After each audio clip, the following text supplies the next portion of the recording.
Maravilha. Pessoal, então vou passar aqui para a dona Vânia para a gente já poder iniciar, tá bom? Vamos. Louvado seja nosso Senhor Jesus, o Cristo. Jesus, o Cristo. É em torno dele que nos reunimos hoje, nesse domingo tão comemorado, né, no mundo inteiro. É o domingo da Páscoa. É a certeza que todos têm, que Jesus está conosco. Graças a Deus. E nós aqui na associação, né, Espírita Chico Xavier, feliz também, que foi aniversário dele, né?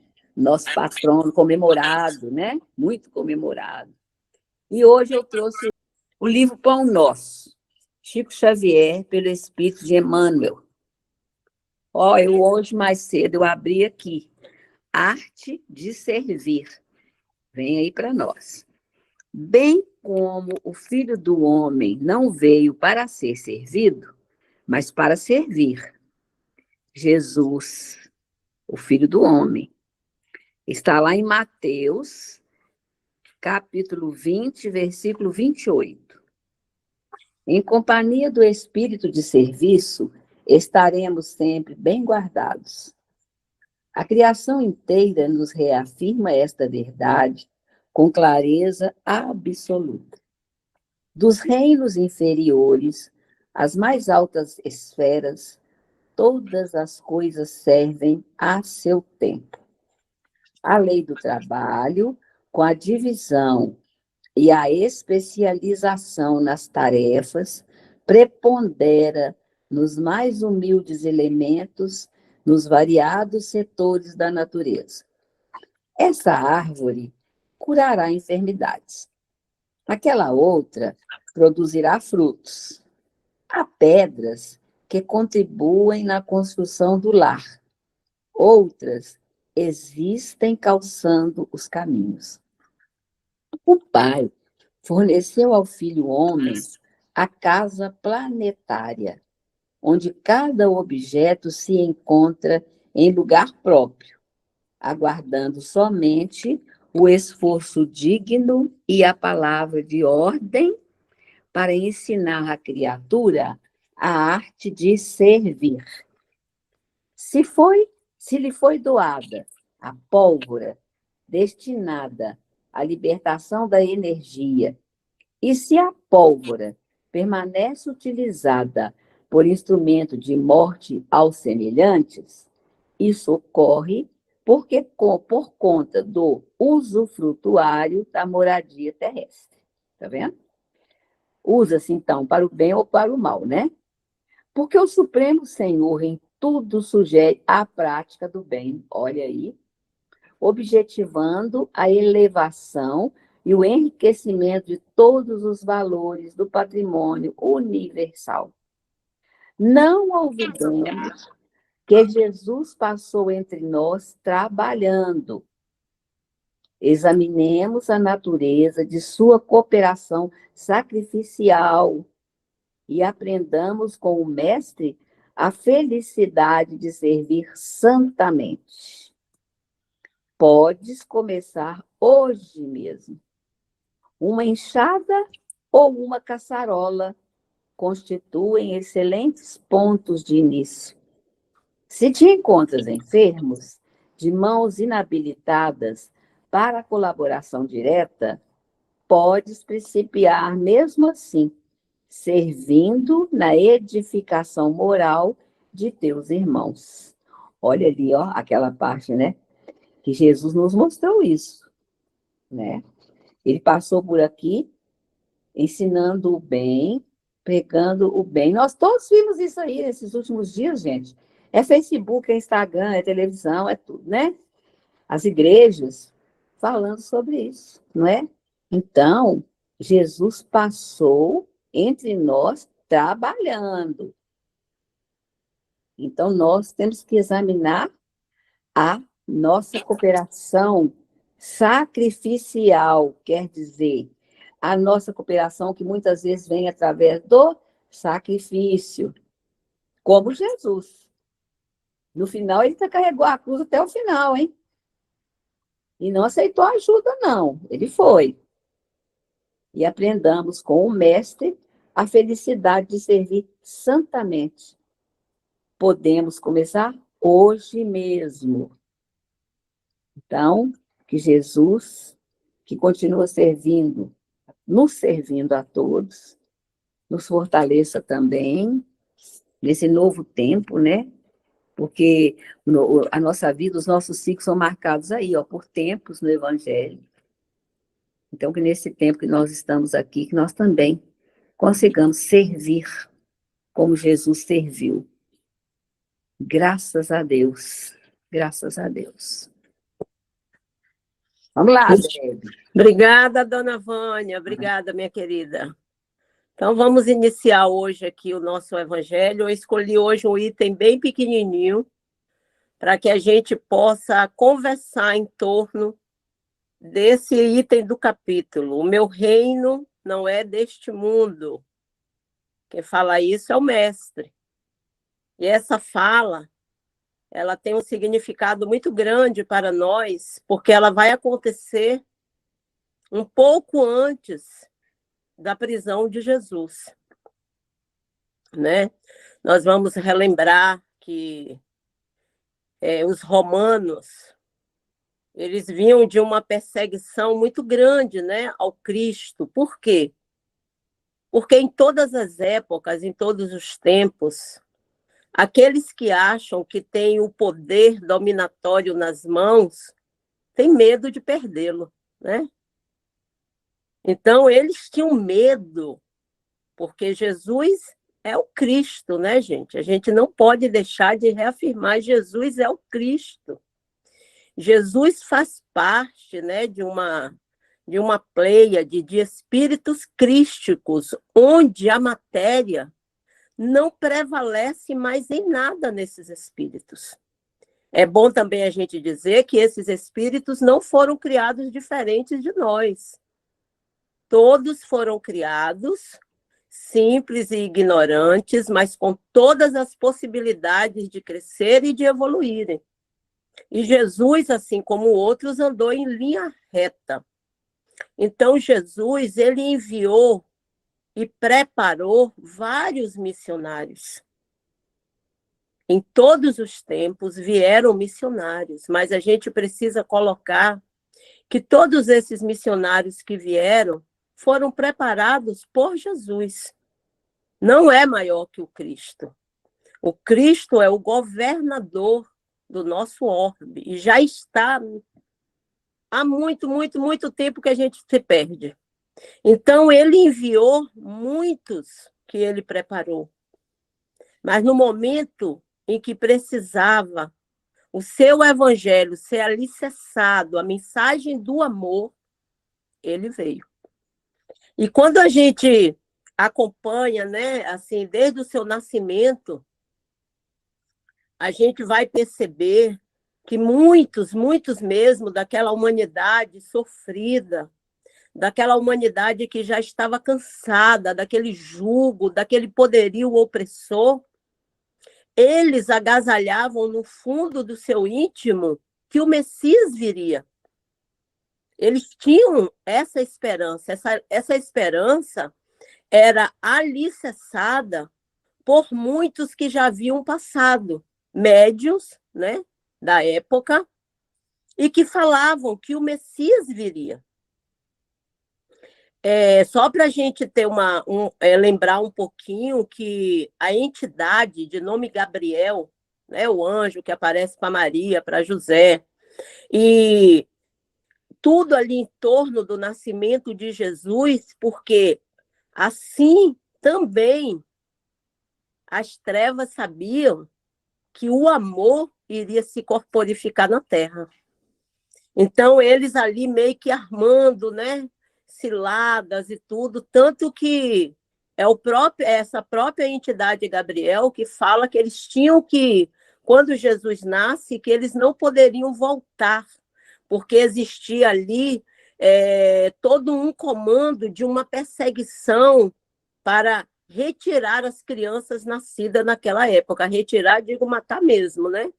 Então, todo esse acompanhamento aí em torno desse ser puro que é o nosso Mestre Jesus. Então, Jesus teve vários momentos. Outra coisa também que é importante a gente colocar, Jesus ele fez muitos feitos, né? Mas assim, das curas, dos cegos, tudo que ele promovia. Agora, teve acontecimentos que ocorreram com ele, que ele só quem presenciou foram seus apóstolos, como o andar sobre as águas, né? Aquele momento em que eles acompanham a questão da multiplicação. Então, assim, muitas coisas que os apóstolos acompanharam do Cristo. Isso só para a gente entender por que determinados comportamentos. Então, eles sabiam de todo o poder do amor que Jesus trazia com ele, porque eles participavam de tudo aquilo ali. E a gente vai também trazer aqui que Jesus ele não escolhe, né, os poderosos para estarem com eles, para estar com ele, não. Quem ele escolhe? Os mais simples.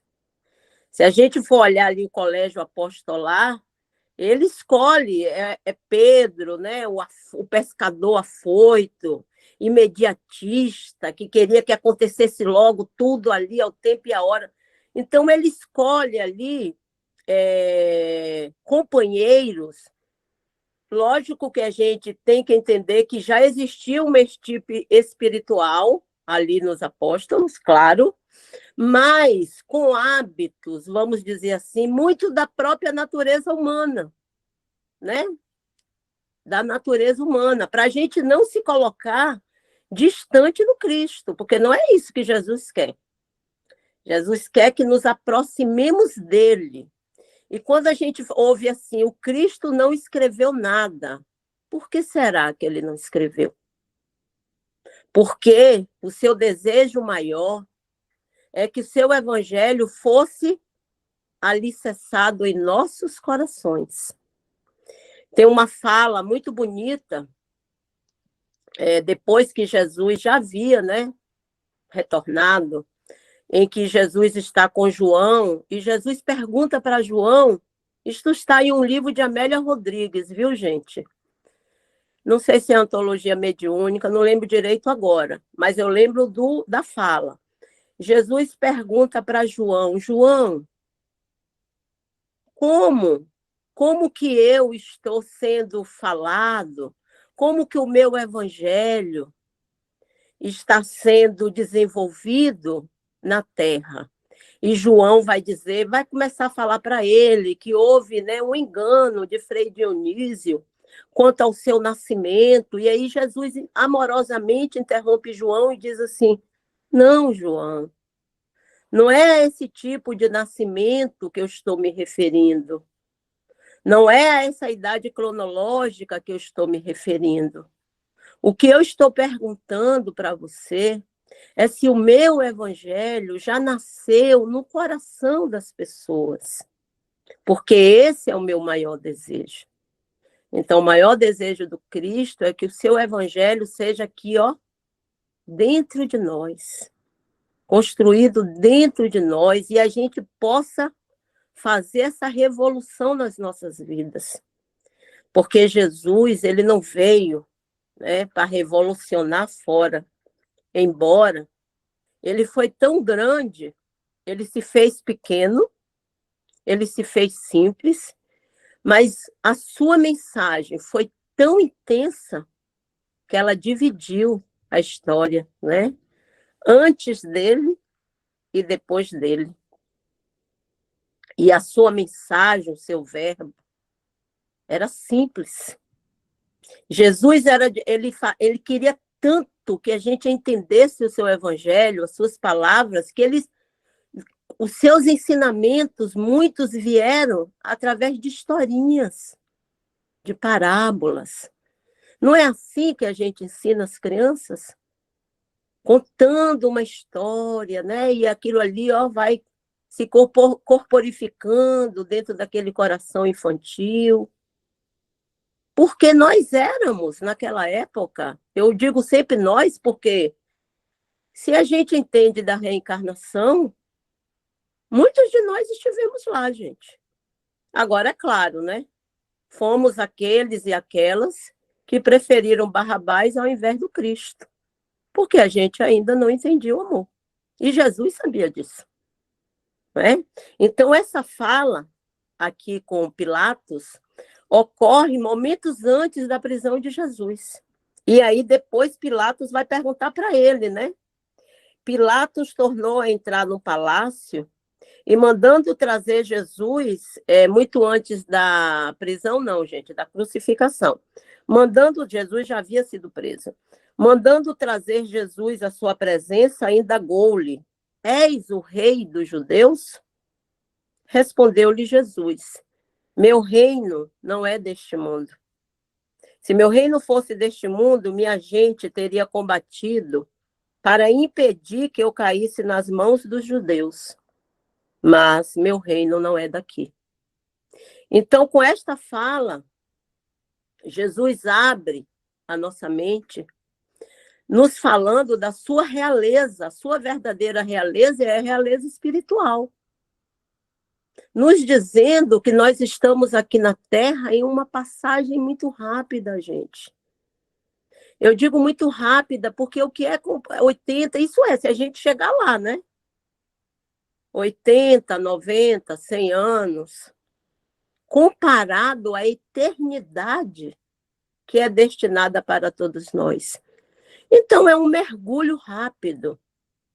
Quando a gente está lá no plano espiritual, os nossos mentores, né, os espíritos amigos que nos acompanham, que sabem das nossas quedas, dos nossos desvios. Muitos de nós aqui não podemos escolher não, tá, gente? Olha, meu filho, essa aqui é a melhor família para você renascer. Não tem outra melhor para você, não.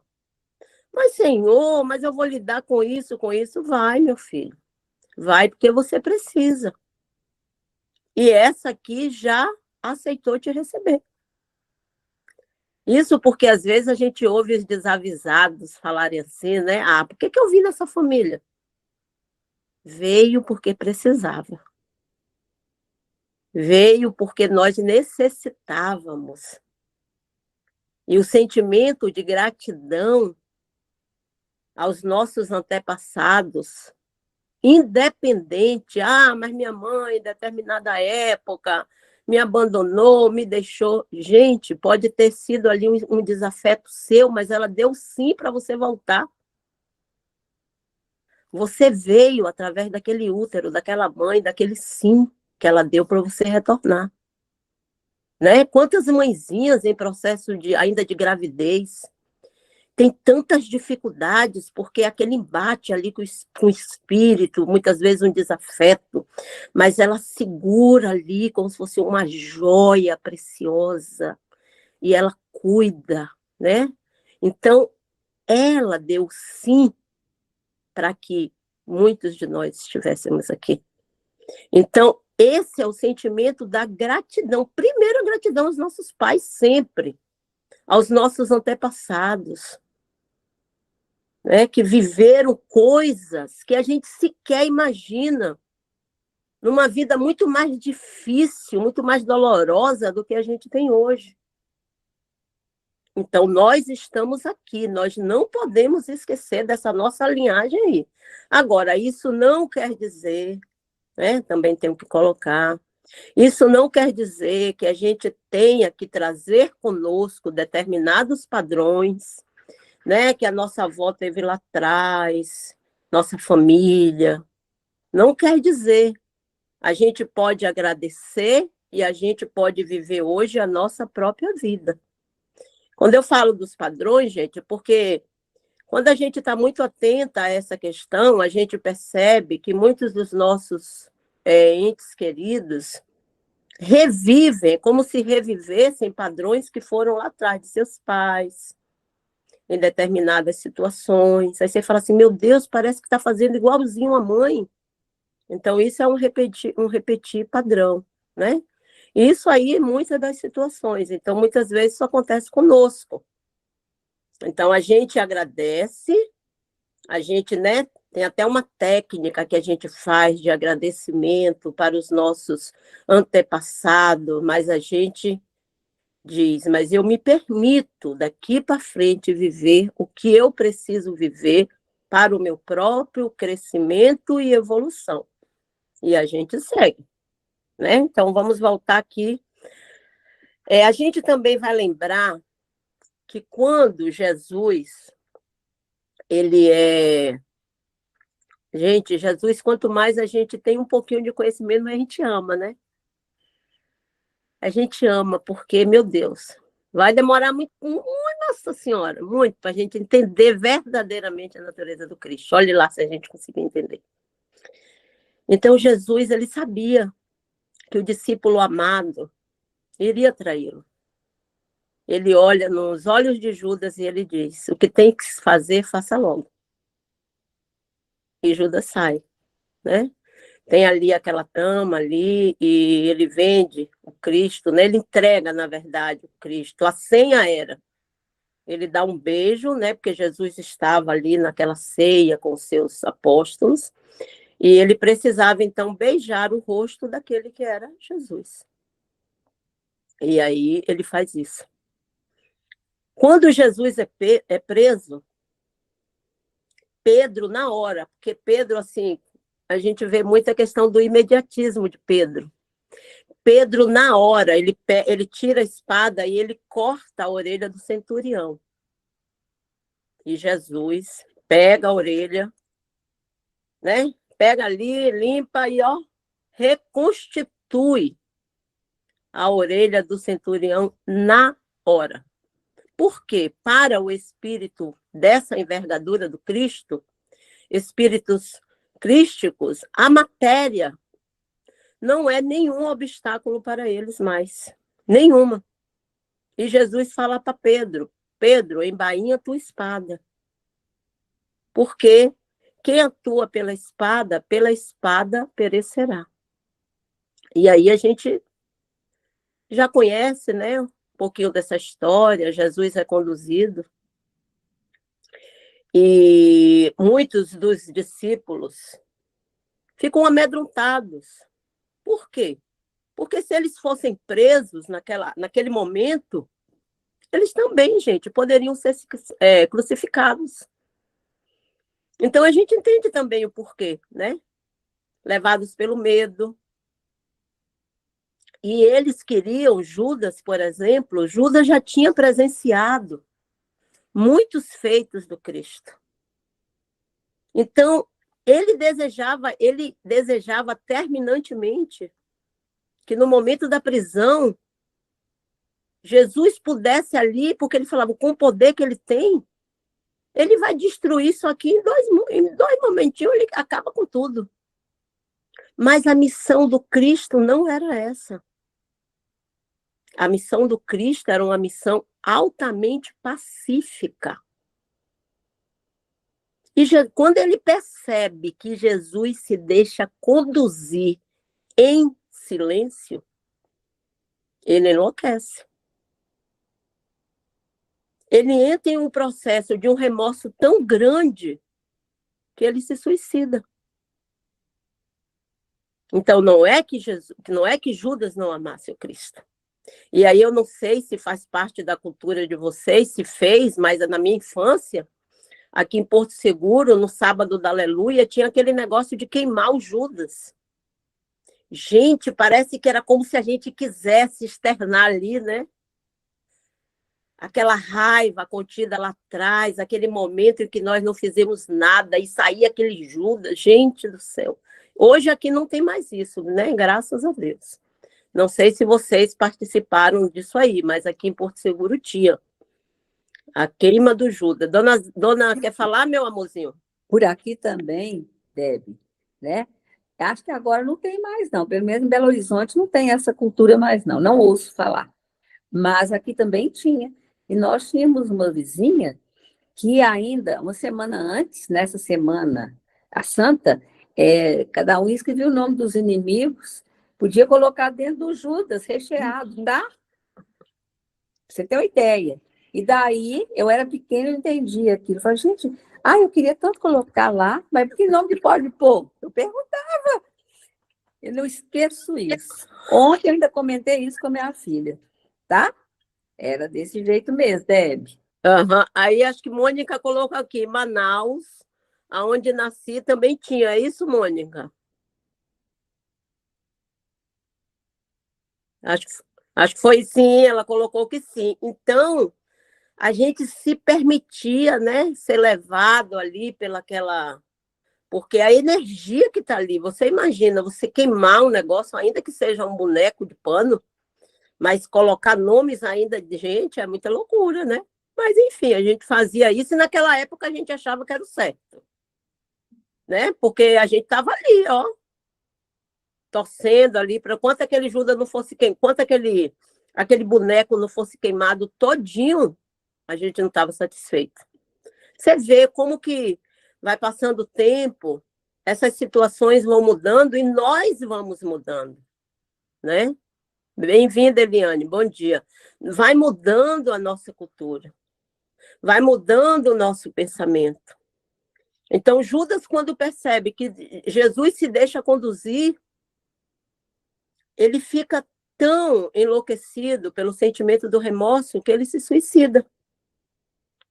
Pedro também vai entrar em um processo de um remorso muito grande por ele ter negado Cristo. Jesus conhecia tanto, né, gente, que Jesus disse, Pedro, tu me amas? Claro, Senhor. Jesus pergunta novamente, Pedro, tu me amas? Aí Pedro já começa a ficar irritado. Pedro já começa a falar, oh, peraí, Jesus, será que o senhor não sabe que eu te amo? E Jesus pergunta mais uma vez, Pedro, tu me amas? Senhor, por ti darei minha própria vida. E Jesus olha para ele serenamente e diz, Pedro, Pedro, ainda hoje, antes que o galo cante, tu me negarás por 3 vezes. Mas tem algo que eu gostaria de falar em torno disso aqui, que eu penso, quer dizer, tudo do Cristo é atemporal, né? Mas Jesus, antecedendo a questão de Judas, a prisão, Jesus pede que os discípulos orassem com ele. Eu creio que muitos de vocês vão lembrar dessa passagem. Jesus pede que os discípulos orassem com ele. E Jesus sai, né? Porque a gente percebe em muitos momentos essa entrega do Cristo, né, com o Pai, com o alto, em muitos momentos. Olha só como que isso é muito profundo. Se o espírito mais puro que a gente conhece, que é o Cristo, que já veio aqui, ele teve tantos esses momentos de entrega, de prece, de meditação interior com o alto, gente, imagina nós. Imagina nós, meus irmãos, o quanto não vamos precisar de orar e de vigiar, porque senão a gente cai e cai de novo nas mesmas situações, nas mesmas armadilhas, nas mesmas teias, a gente cai de novo. Então, quando Jesus volta, os seus discípulos, eles estavam dormindo. O que é esse dormir, se não a invigilância? Naquele momento, sabe, aquela semana, sabe, aquela fase difícil, custosa que está de passar. Cada hora é uma situação com um familiar e com outro. É aquele momento em que a gente deve orar ainda mais, gente. Ainda mais. Porque os desafios, as dificuldades chegam para todos. Mas se nós estivermos com essa consciência, com esse olhar, né, criando cada vez mais momentos de prece, pensar daquele silêncio interior, porque é importante o silêncio interior, gente. Muitos de nós aqui não capta mais da espiritualidade amiga, porque parece que dentro de nós está uma confusão. Acho que Lúcia quer falar? Pode falar, Lúcia. Deb, e pensando nisso, assim, às vezes a gente costuma, além de ser invigilante, a gente às vezes quer procurar um culpado para aquela situação, ou seja, né, procurar aquele Judas na nossa pequena compreensão, e que a gente esquece de olhar para dentro de nós e pensar o porquê que aquela situação está voltando, porquê que eu estou vivenciando. E a gente, às vezes, invigilante, como você falou, a gente procura culpados, ao invés de orar e vigiar. Sempre. Era só isso. Exatamente. E quando a gente transfere para o outro, o que é que acontece? Na maioria das vezes para nós, a gente esquece de olhar para dentro, né? E não olhando para dentro, a gente não vai poder fazer as modificações necessárias. A gente vê o quanto nós mesmos nos sabotamos. É o outro, fulano, ciclano, sei quem, sei lá. E a gente, ó, tudo para fora. Aí alimenta aquela mágoa, aquele ressentimento, porque se eu estou vivendo isso foi por causa de fulano. Não, muitas vezes a situação veio exatamente para trabalhar algo dentro de nós mesmos. É a nossa autocura, que começa a partir de nós. A gente pode procurar, gente, N tratamentos espirituais, né? Energéticos, ok, tá tudo certo. Mas se nós não fizermos aqui, ó, esse trabalho, vai dar uma melhorazinha ali, daqui a pouco a gente de novo, naquela mesma situação. Por quê? Porque não houve o amadurecimento da situação, não houve o olhar, não houve aquele cuidado nosso, né, em querer resolver aquilo. E o que não foi resolvido, em algum momento a gente vai ter que resolver. Não é assim? Tem uma passagem também que eu acho muito linda, porque Jesus, ele era muito, né, um ser muito bonito. E aí, uma mulher, assim, muito linda, tinha todos ali aos seus pés, ela se encanta por Jesus. Mas essa mulher, ela só conseguia entender o amor dessa forma erótica, porque assim foi passado para ela. Dessa forma erótica, dessa forma homem, mulher. E ela, então, se aproxima do Cristo e convida para que ele entre na sua casa, porque lá tinha incensos, lá tinha perfumes, lá tinha tâmaras. Jesus olha assim, no olhar, né, com aquele olhar dele doce, e diz: hoje não, amanhã talvez. E sai, né? Continua ali a pregar. Aquela mulher não entende como que ela, tão bonita, passam-se muitos anos.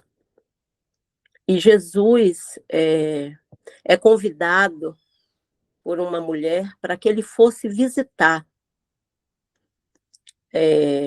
a sua senhora, que estava muito doente. Jesus vai na hora. Jesus entra na casa, agora ele entra. E aquela mulher tão linda, tão cheia de vida, estava naquele momento com o corpo totalmente dilacerado pela lepra, aquele odor, né?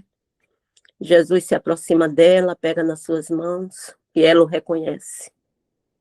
E ela diz: agora que o Senhor veio, agora é tarde. Jesus olha para ela e diz: esse é o momento. Eis que eu vejo uma luz no seu olhar. Então, esse é o nosso Cristo, né? Esse é o Jesus que a gente conhece, que não veio para ser servido, mas para servir. Jesus nos ensinou tanto nas suas atitudes, a gente vai lembrar quando ele também pega uma bacia e começa a lavar os pés dos seus discípulos. E aquela era uma atitude dos serviçais. Quando os senhores, né, que vinham de viagens longas, chegavam em um palácio, vinham os serviçais para lavar os pés, né? E Jesus faz isso com seus apóstolos. E Pedro, naquela hora, não aceita. Pedro, não, Senhor. Quando Jesus vai lavar os pés dele, ele fala, não, Senhor, eu não aceito. Essa é uma atitude para os serviçais, porque o Senhor está fazendo isso, é mestre. E Jesus diz, Pedro, se não me deixares lavar os teus pés, tu não estarás apto a estar comigo. E aí Pedro, na hora, né, que era muito afoito, então, Senhor, lava os pés, as mãos, a cabeça, me lava tudo. Então, são muitas passagens do Cristo, outra passagem também muito interessante, vocês estão vendo que eu trouxe um item pequenininho que é para a gente ficar conversando, porque é muita coisa, né, gente? O Cristo, a gente não vai esgotar nunca. Outra passagem interessante é quando aquela mulher, ela chega, né, com os 2 filhos muito jovens, e ela fala para o Cristo que ela só queria isso, que ele colocasse um à sua direita e outro à sua esquerda.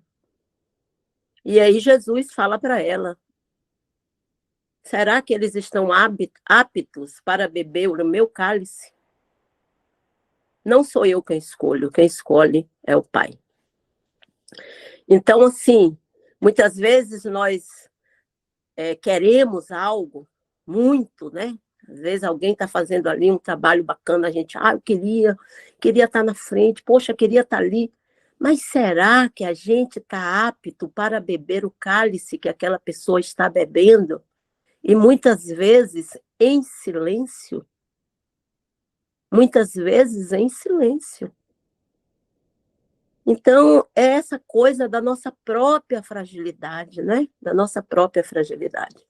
Deixa eu olhar aqui o horário, 9h42. Então, Amélia Rodrigues também, ela vai falar que quando Jesus está ali no processo já da crucificação,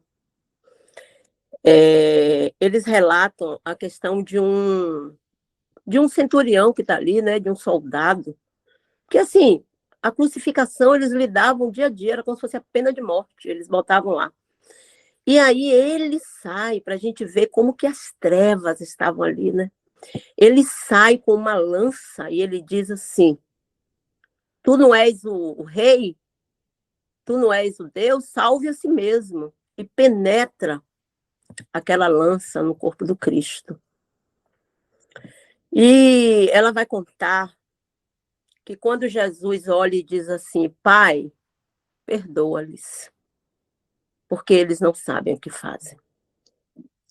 Quando ele coloca isso, o quê? Alguém falou alguma coisa que aí gostaria que falasse, eu não entendi direito. E aí vai falar que que o céu se abre. E milhares, né, de espíritos e de arcanos, eles em volta, uns cantando, o evangelho estava alicerçado na terra. Jesus veio numa missão de amor, numa missão pacífica, e fez tudo o que era para fazer. Estava consumado. E vários ali, né? Muitos ali, por exemplo, o anjo da justiça ia assinalando as participações de cada um naquilo ali. E tem um anjo que se aproxima do Cristo e o Cristo fala algo para aquele anjo, era o anjo da caridade. Jesus pede então